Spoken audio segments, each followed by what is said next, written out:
Another big deadline for federal student loan borrowers. Some may qualify for a one-time debt cancellation or credit, but they'll have to take action by Tuesday. The Department of Education is making a one-time adjustment that could allow millions of federal direct loan borrowers to receive at least 3 years of credit towards loan forgiveness, and many will see their loans forgiven automatically. If you hold federal student loans like the Family Education Loan, Parent Plus loans, Perkins Loan, or a Health Education Assistance Loan, you have until tomorrow, April 30th, to consolidate them into a direct loan and take advantage of this credit. This comes as the Biden administration has doled out $153 billion in student debt relief to 4.3 million people through various actions so far. But many Americans won't get this adjustment. So how and what is the best approach for them to pay off their student loans? Joining us now on this, we've got Yahoo Finance contributor Ross Mack. Ross, give us your tips for paying off student loan debt. Brad, thanks so much for having me.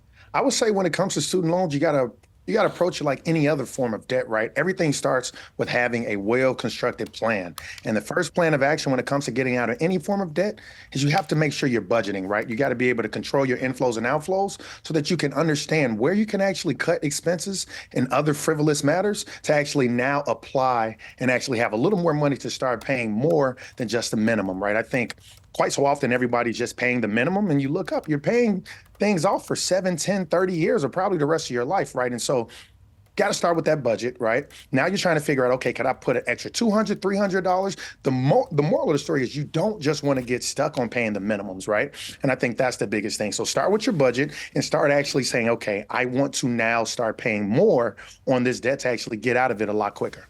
So how can all the kids out there, the future college students, avoid student loans altogether? I love that question, right? Obviously, as a parent, that's my number one goal, is to ensure my children don't have student loans. Because guess what? When I graduated, I had student loans, right? And I had to pay them back.